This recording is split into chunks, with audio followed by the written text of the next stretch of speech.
Assalamualaikum warahmatullahi wabarakatuh.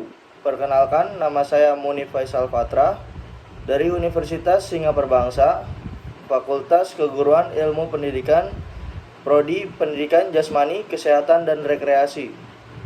NPM 211-163-107-0110 dari kelas PJKR 2D. Di sini saya akan mempresentasikan tentang perkembangan masa pranatal sampai bayi. Masa pranatal, masa awal perkembangan atau pralahir di mana manusia mengalami perkembangan untuk pertama kalinya. Masa ini dimulai pada waktu konsepsi atau pembuahan, yaitu bertemunya sel telur dengan spermatozoa. Periode ini terjadi selama dalam rahim seorang ibu, yaitu sekitar 9 bulan. Ini merupakan perkiraan rata-rata yang sering dialami oleh sebagian besar perkembangan manusia di dalam rahim. Meskipun terkadang sering juga ditemukan usia janin yang kurang atau lebih, tergantung pada situasi dan kondisi serta berbagai faktor yang mempengaruhinya. Masa pranatal ini merupakan masa yang singkat dan masa yang sangat penting bagi perkembangan seorang anak. Karena pada masa ini seluruh aspek perkembangan anak mulai berkembang. Maka dari itu diperlukan pendidikan sejak dalam kandungan agar menghasilkan generasi penerus yang berkualitas. Peran orang tua dan juga orang sekitar sangat berpengaruh dalam segala hal yang berkaitan dengan janin tersebut. Tahapan perkembangan pranatal dibagi menjadi 3 tahapan. Yang pertama fase germinal, yang kedua fase embrio, dan yang ketiga fase janin. Yang pertama, fase germinal merupakan periode awal kejadian manusia berlangsung kira-kira 2 minggu pertama dari kehidupan, yaitu sejak pembuahan yang menghasilkan sel baru yang disebut dengan zigot. Pembentukan zigot terjadi karena bersatunya sel sperma yang membuahi sel telur di dalam tuba falopi, kemudian terjadi pembelahan sel dan menempelnya zigot pada dinding rahim berlangsung sekitar 10 hari setelah pembuahan dan menjadi embrio. Yang kedua, fase embrio, yaitu bagian dari perkembangan sebelum kelahiran yang terjadi dari 2 sampai 8 minggu sejak masa pembuahan. Selama fase embrio, kecepatan dalam proses pembedaan sel semakin intensif. Sistem pendukung pada sel mulai terbentuk dengan organ tubuh mulai nampak. Embrio mulai dapat dikenali sebagai manusia dalam bentuk kecil. Yang ketiga, fase janin. Dimulai 2 bulan setelah proses pembuahan dan berlangsung selama 7 bulan. Pada fase ini, janin tumbuh dengan pesat sekitar 20 kali lebih besar daripada ukuran panjangnya dan organ sekaligus sistem tubuh menjadi lebih kompleks. Juga perkembangan otak dan sistem saraf menyempurnakan organ dan fungsinya, pembentukan indera dan kemampuannya, serta keterampilan bayi sampai menjelang lahirnya. Faktor yang mempengaruhi perkembangan prenatal. Yang pertama, kondisi ibu. Ibu menjadi faktor utama yang sangat berdampak terhadap perkembangan janin, sehingga kondisi fisik dan psikis ibu harus dijaga agar janin berkembang dengan sempurna. Selain itu, juga kesehatan ibu diperhatikan. Ibu yang memiliki riwayat penyakit kronis akan mengganggu perkembangan normal janin, yaitu bayi lahir dengan cacat maupun keterbelakangan. Yang kedua, gizi. Janin mendapatkan makanan dari aliran darah ibu yang berasal dari plasenta. Untuk mendapatkan makanan yang sehat bagi janin agar dapat berkembang dengan baik, maka ibu harus mengkonsumsi makanan yang cukup protein, lemak, dan karbohidrat. Yang ketiga, obat-obatan, alkohol, dan rokok.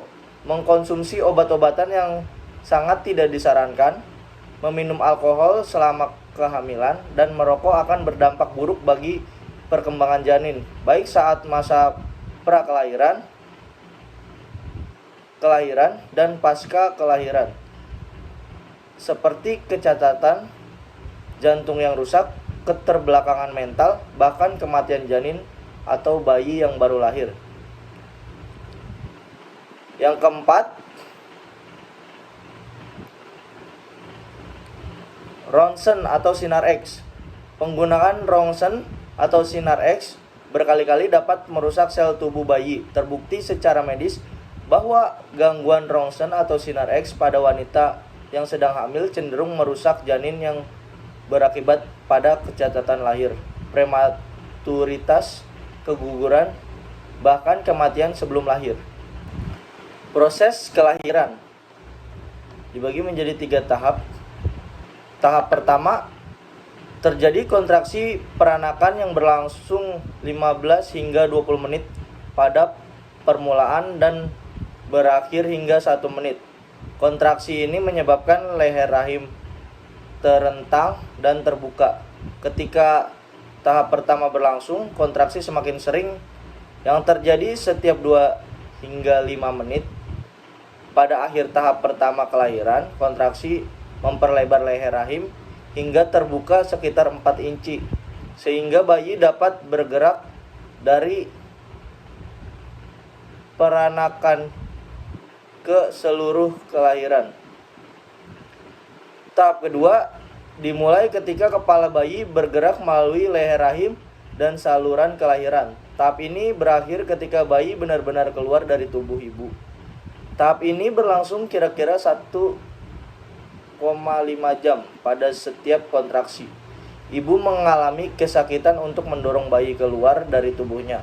Pada waktu kepala bayi keluar dari tubuh ibu, kontraksi terjadi hampir setiap menit dan berlangsung kira-kira 1 menit. Tahap ketiga, pada tahap ini yaitu tahap setelah bayi lahir. Pada waktu ini ari-ari, tali pusar, dan selaput lain dilepaskan. Tahap akhir inilah yang paling pendek, berlangsung hanya beberapa menit saja. Masa postnatal. Masa postnatal adalah masa di mana bayi sudah keluar dari dalam kandungan. Pada masa postnatal, ada masa neonatus, yaitu dimulai di waktu lahir sampai akhir minggu kedua setelah bayi lahir. Dan masa partunatus, yaitu semenjak bayi lahir hingga dipotong tali pusarnya. Masa bayi. Masa bayi dianggapnya sebagai masa perkembangan yang sangat penting. Anak mengalami perubahan yang sangat pesat dalam perkembangan jasmani dan rohaninya. Masa bayi dibagi menjadi 2 tahap, yaitu neonatal 0 sampai 2 minggu pertama setelah kelahiran, bayi 2 minggu setelah lahir sampai 2 tahun. Pada tahapan pertumbuhan manusia ini, bayi sangat tergantung pada orang tua dan mulai belajar mempercayai orang-orang di sekitarnya. Arti tangis bayi. Menangis adalah cara bayi berkomunikasi. Menangis adalah cara menyampaikan maksud dan keinginannya kepada orang tua, seperti rasa lapar, lelah pedih, dan keadaan tubuh yang tidak menyenangkan. Refleks-refleks pada bayi. Perkembangan gerak pada anak diawali dengan gerak refleks, yaitu gerakan-gerakan yang terjadi secara tidak disadari. Gerak refleks terjadi pada waktu prenatal sampai anak usia kurang lebih 3 bulan. Gerak yang paling dominan saat bayi masih dalam kandungan. Ini adalah gerakan di luar kesadaran si bayi, tidak terkoordinasi dan merupakan gerak primitif. Refleks-refleks pada bayi dibagi menjadi 7. Yang pertama, refleks hisap. Refleks ini terjadi saat ibu menyentuh pipi si bayi, maka anak tersebut akan mencari atau akan melakukan gerakan hisap. Yang kedua, refleks genggam. Bila disodorkan jari telunjuk pada bayi, maka akan menggenggam jari tersebut dengan sangat kuat. Bila ditarik, bayi tidak akan melepaskan genggamannya. Yang ketiga, refleks leher, tonic neck reflex. Pada posisi telentang, bila kepala bayi menoleh ke satu sisi, maka terjadi ekstensi atau peningkatan tonus, kekuatan otot pada lengan dan tungkai sisi tersebut. Rooting reflex. Apabila pipi bayi disentuh, kepala akan menoleh ke arah stimulus dan mulut terbuka. Refleks Moro. Refleks Moro sering disebut dengan refleks kejut sebab biasanya akan muncul ketika bayi merasa terkejut. Saat terkejut karena suatu hal, misalnya karena suara yang keras atau gerakan yang tiba-tiba, bayi akan merentangkan kedua tangannya dengan telapak tangan menghadap ke atas lalu menariknya kembali. Terkadang bayi juga akan menangis. Babinski refleks. Refleks Babinski akan muncul ketika bunda menggoreskan jari bunda ke telapak kaki sekecil dari tumit, ke sisi luar telapak kaki hingga ke bawah ibu jarinya. Ibu jari kakinya akan mengarah ke atas dan jari-jari lainnya akan terbuka. Refleks ini umumnya akan menetap hingga si kecil berusia 2 tahun, tapi bisa juga menghilang sejak usia 1 tahun. Terakhir, stepping refleks. Refleks ini juga dikenal dengan istilah walking atau dance refleks karena gerakannya menyerupai orang yang sedang berjalan atau menari. Refleks ini terjadi ketika tubuh bayi diangkat dan kakinya menyentuh permukaan padat seperti tanah atau lantai. Refleks ini akan menghilang setelah si kecil berusia 3 bulan. Perkembangan fisik. 6 bulan pertama pertumbuhan terjadi dengan pesat. Tahun pertama peningkatan berat badan lebih besar daripada tinggi badan. Berat badan bayi usia 1 tahun rata-rata 3 kali berat waktu lahir dan 4-6 gigi susu. Pada usia 2 tahun, pertambahan berat otak paling pesat. Perkembangan intelektual. Kemampuan intelektual atau kognitif berkaitan dengan thinking, perceiving, dan understanding. Untuk mengenal lingkungan, bayi menggunakan sistem penginderaan dan gerakan motorik, namun karena saraf-saraf otaknya belum terbentuk matang, maka pengenalan terhadap lingkungan tersebut seringkali tidak logis dan tidak realistis. Perkembangan moral. Seorang bayi belum memiliki kapasitas untuk mengembangkan kecerdasan moralnya. Yang ia miliki hanyalah rasa benar dan salah terhadap sesuatu yang berlaku untuk dirinya sendiri. Contohnya, bagi bayi, rasa lapar itu adalah salah, sehingga ia menangis saat lapar. Perkembangan sosial. Biasanya, pengalaman pertama sosialisasi bayi dengan ibunya, usia 2 bulan bayi responsif terhadap manusia dan bukan manusia. Pada usia 7-12 bulan, bayi mulai takut terhadap orang asing. Sekitar usia 6 bulan, mulai muncul senyum sosial, yaitu senyum yang ditunjukkan pada seseorang, termasuk kepada bayi lain. Bukan senyum refleks karena reaksi tubuh terhadap rangsangan. Pada usia 9-13 bulan, bayi mencoba menyentuh pakaian, wajah, rambut bayi lain, dan meniru perilaku dan suara mereka.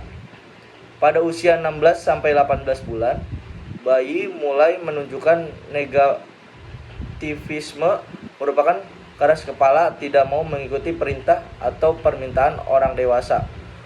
Usia 18-24 bulan, bayi berminat bermain dengan bayi lain dan menggunakan bahan-bahan permainan untuk membentuk hubungan sosial dengannya. Usia 22-24 bulan, bayi mau bekerja sama dengan sejumlah kegiatan rutin seperti mandi, makan, berpakaian. Mungkin hanya itu saja yang bisa saya sampaikan, kurang lebihnya mohon maaf. Wabillahi taufiq wal hidayah. Wassalamualaikum warahmatullahi wabarakatuh.